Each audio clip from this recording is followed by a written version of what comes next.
In this video, we are going to be focusing on problems that has to do with comparison of gravimetric method for ion tree analysis. Let's assume we are given this kind of problem, which says a new gravimetric method is developed for an ion tree in which the ion is precipitated in crystalline form with an organoboron cage compound. The accuracy of the method is checked by analyzing the ion in an O sample and comparing it with the results using the standard precipitate with an ammonia and weighing of ion tree, and we are asked to find or to determine if there is any systematic error in your method. So in this case, we are having two different methods. The first one is your method and the second one is Folin-Wu method. And if you notice in your method, we are given 1, 2, 3, 4, 5, 6, 7, and the other one, well, one is missing, which is simply going to be 6. First thing you need to do in order to determine if there is any systematic error with your method compared to the Folin-Wu, this is your method, which is the first one, the second one, which is the Folin-Wu. We can conduct a t-test for independent sample, meaning that we are going to conduct a t-test for the first sample and the second sample. When we talk about the t-test for independent sample, this is simply known as the independent sample t-test, and is basically used to determine whether there is a significant difference between the mean of two independent groups, that is the mean of group A and the mean of group B. And at this point here we are given the mean of group A, and here this is the mean of group B. So basically we are gonna use to determine whether there is a significant differences between the mean of the independent group, right?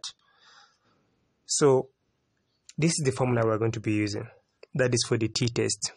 The t-test is given by T, which is going to be the mean of group A minus the mean of group B, meaning that the group A is your method and the group B is for the Folin-Wu method.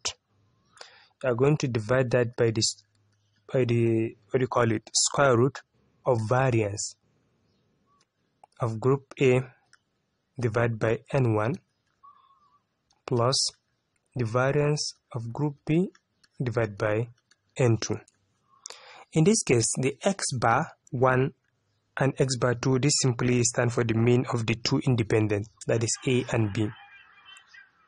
And here we are given s1 to the power of 2 and x2 to the power of 2. These are simply the variance of the independent of the sample. And here we are given N1 and N2. This is the site of the two independent. This formula calculates the t statistic, which is then compared to the critical value from the t distribution to determine whether the differences between the means is statistically significant.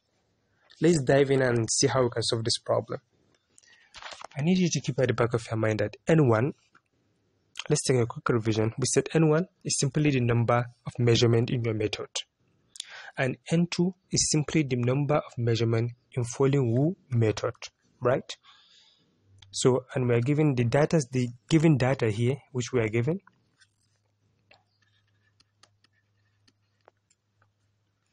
We are given x bar 1, which simply stands for mean of the fixed problem here, which is 127.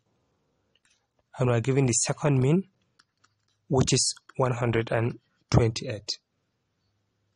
N1, which we say the number of measurement in our method, is 7, which is 1, 2, 3, 4, 5, 6, 7.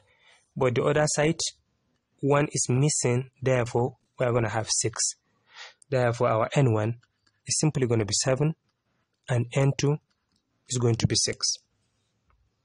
We can then calculate the variance for both methods, but independently, meaning that we are going to start with the first one, which is your method, before we calculate the second one.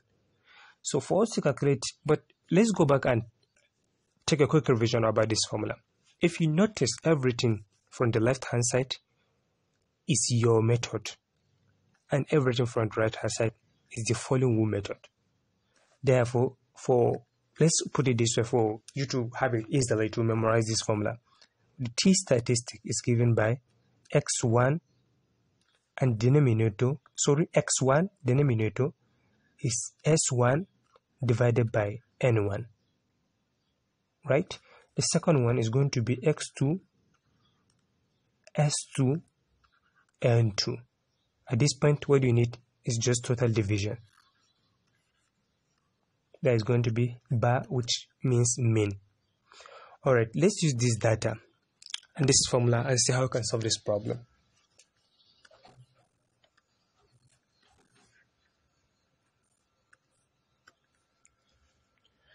So the formula we're going to be using for a method, we said, is going to be the variance of x to the power of 2, x1 to the power of 2, which is simply going to be the summation of n1, summation of I, which is equals to 1, upon n1, into bracket of xi minus x bar I, x bar 1 to the power of 2, or into n minus 1, n1 minus 1.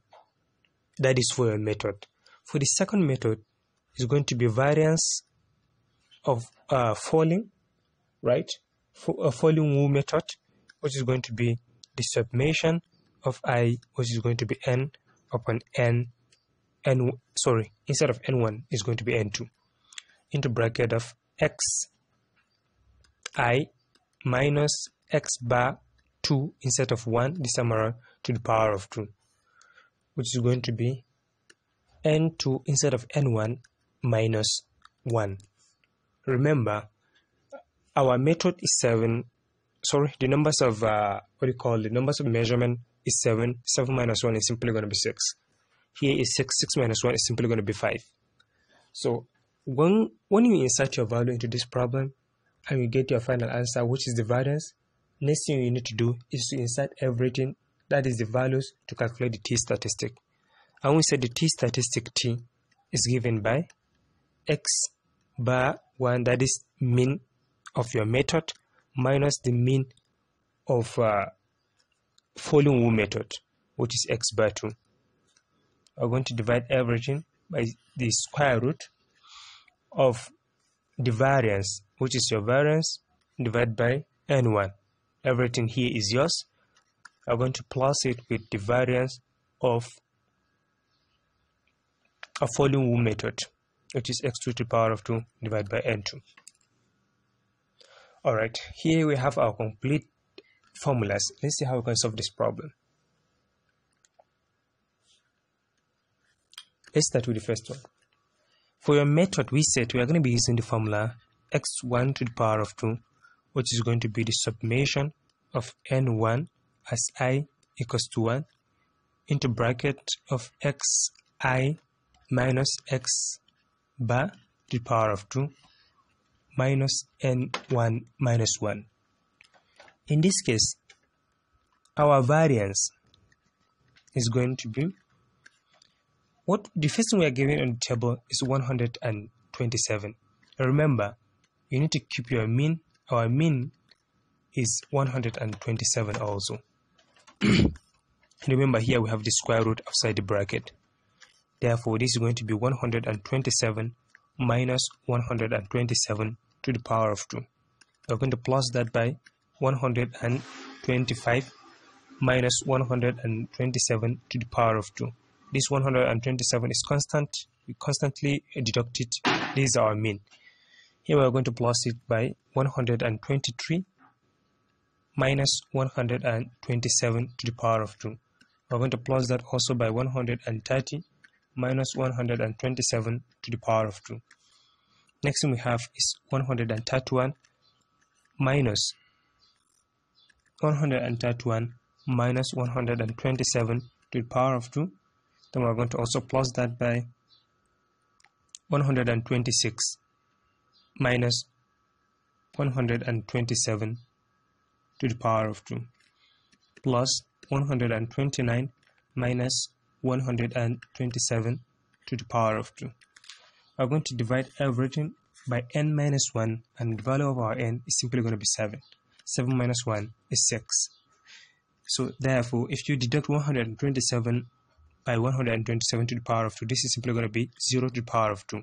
Our variance is simply going to be 0. The second one, 125 minus 127 to the power of 2, this is simply going to be 2. 2 to the power of 2 is simply going to be 4. Next one is going to be 16 plus 9 plus 16 plus 1 plus 4. I'm going to divide that by 7 minus 1 is 6. Our first variance, which is x1 to the power of 2, is simply going to be 50 divided by 6.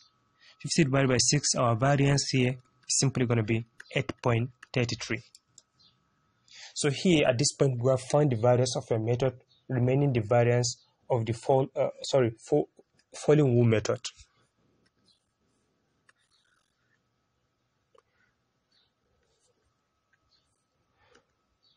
We said for the variance of the Folin-Wu method, we are simply going to be using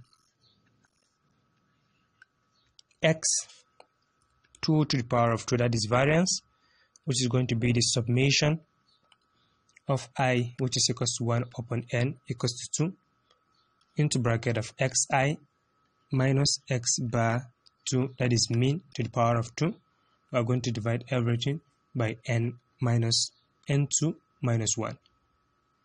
In this case, the variance x2 to the power of 2 is simply going to be 130 minus our mean of the Folin-Wu method is simply going to be 128. Therefore, we're going to subtract 128 from everything entirely. Therefore, we're going to have 130 minus 128 to the power of 2. We're going to plus that by 128 minus 128 to the power of 2. We're going to plus that by 131 minus 128 to the power of 2. We're going to plus that with 129 minus 128 also to the power of 2, plus 127 minus 128 to the power of 2. Last thing we have is on the table is going to be 125 minus 128 to the power of 2. Then you divide it by n minus 1, which is 6 minus 1. Here is going to be 6 minus 1, which is simply going to be 5. At this point, the variance x2 to the power of 2 is simply going to be 4 plus 0 plus 9 plus 1 plus 1 plus 9 divided by 5. If you plus everything at the numerator, our variance x2 to the power of 2, this is simply going to be 24 divided by 5. Therefore, our variance x2 to the power of 2 is simply going to be 24 divided by 5. If you divide everything here, it's simply going to be 4.8. So at this point, let's get rid out of this. At this point, now we can calculate the statistic, t statistic. And we said our t statistic is given by t, which is equals to x bar minus x bar 2, which is mean of the first problem and the second problem, divided by the square root of our first variance divided by our n1, which is number of measurement in your method. We're going to plus that by x2 to the power of 2 divided by n2. The only thing you need to do is to substitute your value. Therefore, our t is simply going to be the first mean we have is 127, which is the mean of our problem. 127 minus 128, we are going to divide that by the square root. Our variance of our problem is 8.33 divided by 7. We are going to plus that by the variance of the other problem, which is 4.8 divided by 6. If you deduct 127 minus 128, this is simply going to be -1 divided by 8.33 divided by 7. This is simply going to be 1.19 plus 0.8, also in square root.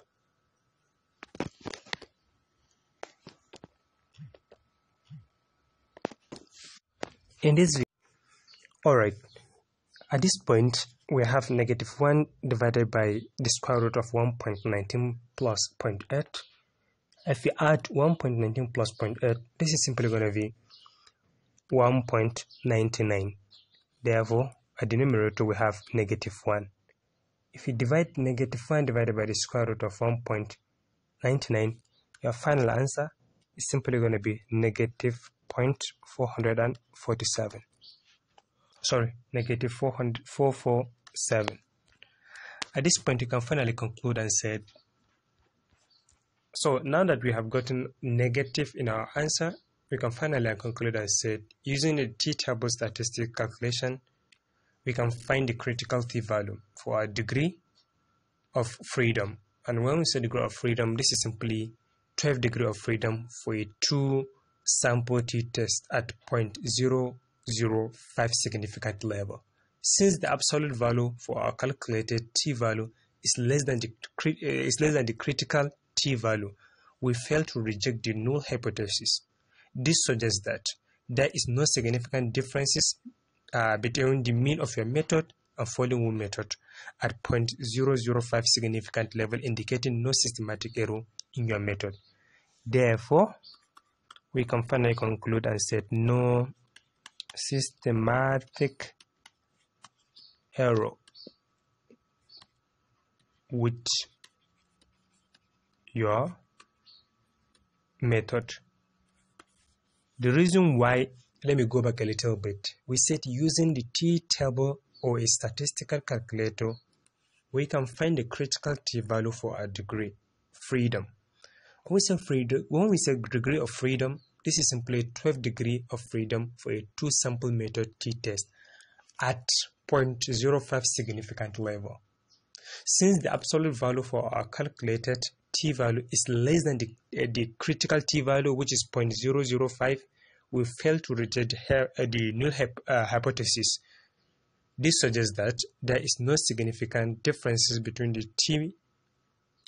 between the mean of your method and the Folin-Wu method at 0.005 significant level, indicating no systematic error in your method. So this is it for this problem. I hope you find it helpful. Feel free to like, share, and subscribe. Thank you for watching.